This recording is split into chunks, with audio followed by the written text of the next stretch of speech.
good, YouTube? It's your boy TK, and welcome back to another episode of TK Vids. Yeah, I know it's been a minute, 5 months to be exact.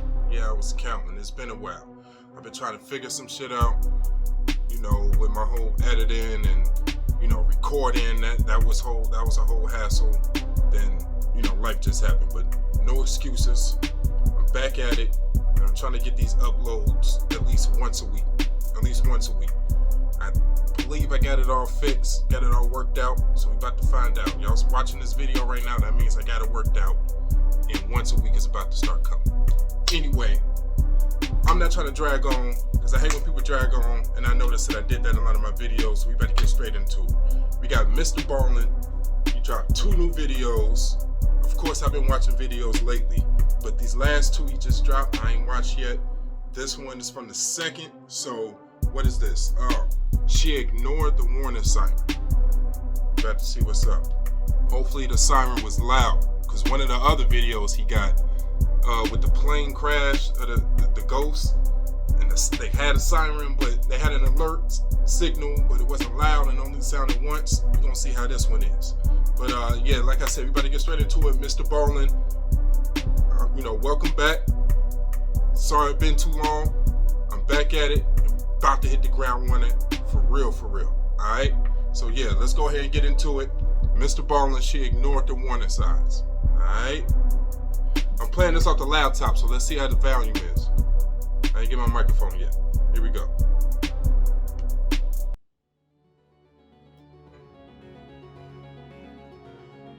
In 2017, a group of 7 friends were wandering through this forest in New Zealand trying to get to this secret swimming spot. And as they're walking along this dirt trail far away from the road and there's no one near them, they suddenly hear this high-pitched, shrill siren sound coming from somewhere off in the forest. And so the group stops, they're listening to the siren, and eventually, after about 30 seconds, the siren stops. And at that point, these 7 friends begin exchanging very curious looks about what they just heard, but ultimately, they shrug it off and just keep on walking. Little did they know, that siren was trying to tell them to turn around and go the other way. But before we get into that story, if you're a fan of the strange, dark, and mysterious delivered in story format, then you've come to the right place, because that's all we do, and we upload once a week. So, if that's of interest to you, please send the like button a beautifully wrapped gift for their birthday, but fill the gift with a spring-loaded boxing glove that punches them right in the face when they open it. Also, please subscribe to our channel and turn on all notifications so you don't miss any of our weekly uploads. Okay, let's get into today's story.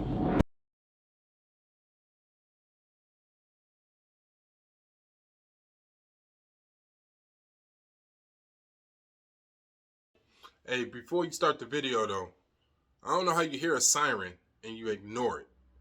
I don't know. We gonna see what's up with it though. Maybe it's a certain situation. We about to find out. I don't know how you hear a siren and ignore it though. We about to see. On the morning of Monday, February 6th, 2017, a group of 7 friends who were all college-aged and living in New Zealand began packing up their cars and getting ready to drive back to Auckland, the biggest city in New Zealand. The night before, the group had been out on Lake Tikitapu for a big concert called Flowchella, where audience members would listen to the music while floating around on big blow-up rafts and floats. After the concert had ended, the group of friends had left the lake and headed to a nearby relative's house. Not Coachella, Flowchella. So I like that. Where they had a quiet after party with a couple of drinks, and then everyone went to bed a little bit after midnight.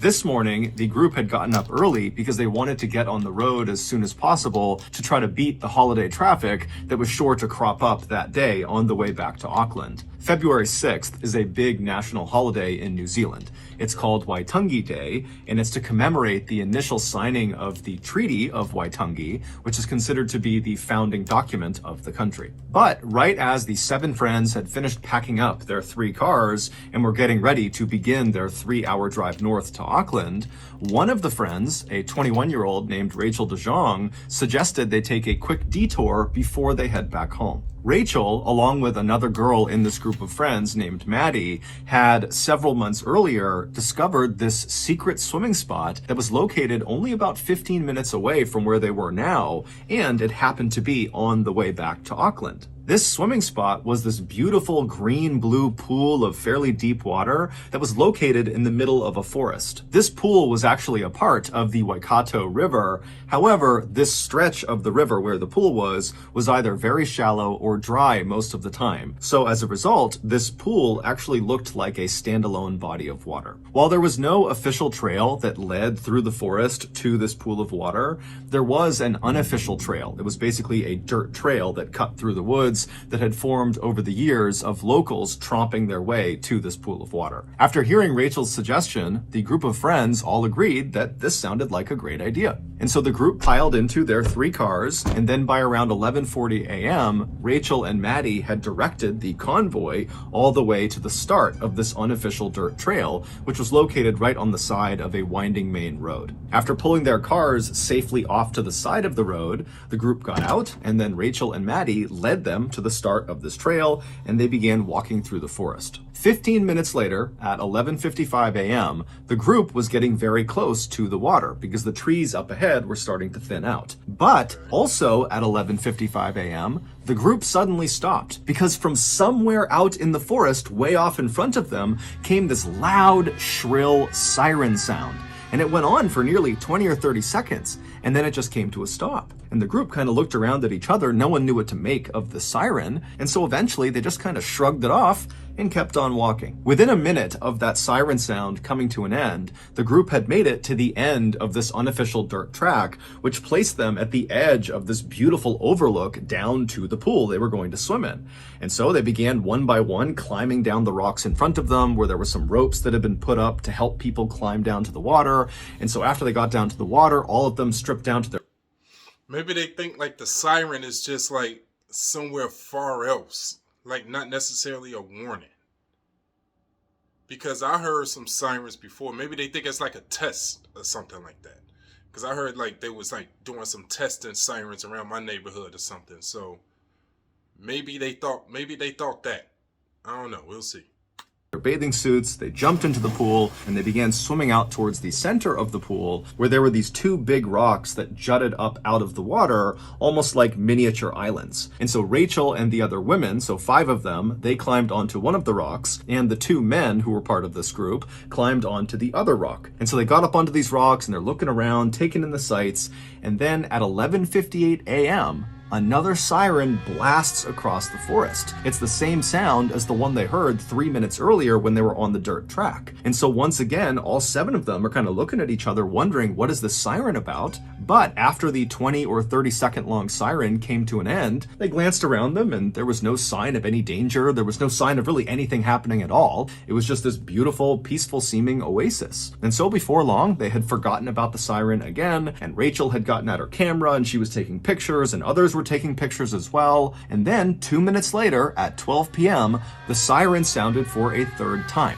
Now, at this point, the group has heard the siren 2 other times. And even though the sound of the siren was kind of jarring because it was so high-pitched and shrill and really cut into their ears, this time, because they've heard it 2 other times and nothing happened, they all pretty much immediately wrote it off. So the siren sound... Oh, no.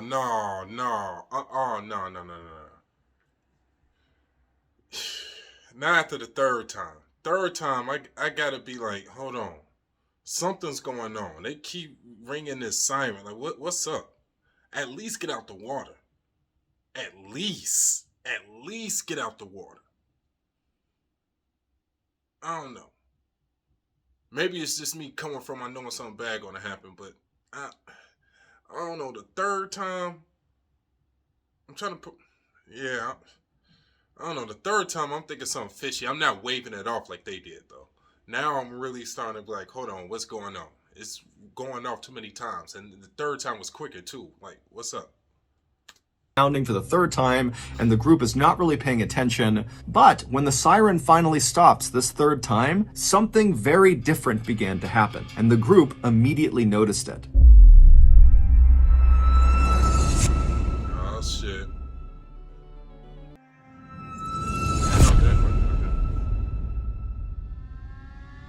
When the 3rd siren came to a stop, the friends started to hear a new sound, and it was coming from the same direction the siren had been coming from, which in effect was upstream. Even though this river was basically dry, they could turn and look uphill, and they could clearly see where the river would go if it was full. And so the friends turn and look upstream, and they're listening to this really loud kind of... Sounds like you about to say like the dam broke or something, like there was a dam nearby and a broken out big gushing rush of water is about to come out. That would be... Oh, shit. That would be crazy. Smashing sound that's coming from that direction, and they're exchanging curious looks at each other, trying to figure out what that sound could be, and then all of a sudden, they see it. A white wall of water comes crashing around the corner and began barreling straight down the riverbed towards them. By the time the friends had even processed what they were seeing, the water had reached the pool they were in, and it was flooding the pool so quickly they could literally see this huge pool rising. Its water levels were going up and up and up all around them. And so as the rocks they're standing on began to slowly submerge under all this rising water, the group collectively decided that this can't go on for very long. Whatever this is, it's gonna stop, so just stay put, stay on these rocks, we're gonna be okay. However, within seconds, the rocks they were on were completely submerged, and the water was still tumbling down the hill towards their pool, and then spilling out over the other side down the other end of the riverbed. And they're thinking to themselves, if we don't get off these rocks soon, we're gonna get swept downstream with this water. And so the two men who were on their own rock, they leapt to a rocky outcropping that was slightly higher up and was connected back up to the forest. And so this rocky outcropping represented safety. And so once they were up there, they turned around and they yelled to the 5 women still stranded on their rock to try to swim over to them, and the guys would grab them and pull them to safety. But by this point, the girls are looking around, the water's up to their knees, and it's rushing past them. They can barely keep their balance. They know if they attempt to swim in this water, they're gonna immediately be taken downstream with it. And so the group very quickly decides their only choice is for the women to literally jump and grab the men who have their arms outstretched for them. And so Rachel DeJong, she was the first one to try this. She leaps off the rock, she grabs the guy's arms, and she gets pulled to safety. And then she turns around, and she and the other 2 men continue to get the women to jump off the rock to them. And at first, it's going fairly well until they get down to the second to last woman who leaps, she grabs one of the guy's arms, and then both of them lose their footing, and the guy and the woman, they both get swept away downstream, they're gone. Rachel stays calm, and she moves to the position where the guy had been who just got swept away, and she takes out her GoPro camera selfie stick, and she extends it out to the last woman who's out on the rock. Her name is Alice. And she tells Alice, jump and grab the selfie stick. And so Alice, who's almost completely submerged in water now, makes this frantic jump to grab onto the selfie stick. She grabs it for a second, but then loses her grip, and she begins being swept away. And Rachel, who at this point was completely safe, immediately jumped into the rapids after Alice. She grabbed Alice, she attempted to turn around and grab the rock to stop them, but she couldn't get a grip. And she and Alice were also swept downstream out of view. 2 weeks before Rachel, Maddie, Alice, and the others had gone to this secret swimming spot, a warning sign, like a physical warning sign that warned people not to go near this river, don't go near this pool, was stolen. And that warning sign was normally placed at the very beginning of that unofficial dirt track that the 7 friends took to get to the pool. Meaning, when the 7 friends got out of their cars and began hiking into the forest to go to this pool, they would not have understood the danger of where they were going. Now, it is true that Rachel and Maddie had previously discovered this swim spot several months earlier. However, it seems like they had just learned that this swim spot existed and how to get to it.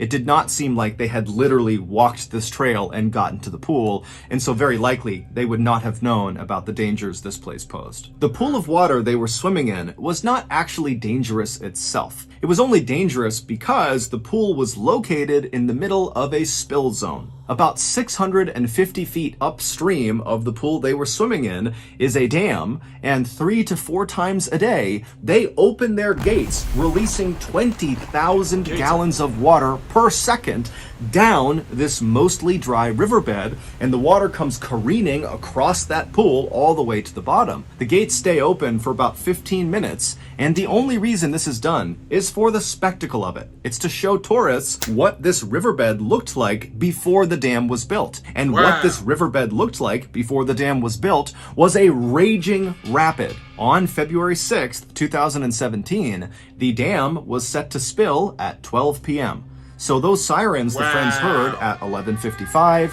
11:58, and then 12 were all warnings that a spill was about to occur. But of course, the 7 friends had no idea. After the 12 p.m. spill had finally ended, the 3 friends who had made it to the rocky outcropping and had not been swept away by the current went looking for the 4 other friends who had been swept away, and they would find them.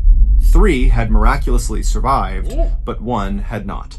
The sole fatality was 21-year-old Rachel DeJong, whose idea it was to come and swim at this spot in the first place. Dang. Rachel also was the woman who had left safety and jumped back into the rapids to attempt to save her friend Alice. Dang. Today, there are many more warning signs and fences that have been put up around the Waikato River to prevent people from getting too close, because the dam still, despite the fatality, spills several times a day. However, despite all these precautions and all the notoriety around Rachel's death, people still today sneak in and go swimming in that secret pool. Wow. So that's going to do it. If you got something out of this episode and you haven't done this already, please send the like button a beautifully wrapped gift. Wow, that's crazy. Everybody survived except her. The one person that jumped in to try to save somebody. I mean, she's noble for trying to save him. R.I.P. But wow, she don't jump in, everybody survives. That's crazy. She's the only. That's fucked up, man. Wow. I don't even know what else to say. That's crazy, man. R.I.P. Rachel, man. R.I.P. Rachel, for real, man. That's a real angel right there. That's a hero. Even though she didn't have to do it, but that attempt itself, talk about bravery. Oh man, without even thinking twice too. Man, R.I.P. Hey man, I appreciate y'all stopping by. Appreciate y'all showing love. Like I said, I know it's been a minute. You know, y'all been patiently waiting. Here I am, I'm back. Me and the 2 buddies right here. You know, I'm gonna get more of them. It's gonna be more videos. And hey, like I said, I appreciate y'all coming back and showing me some love. It's been a while. We back at it again.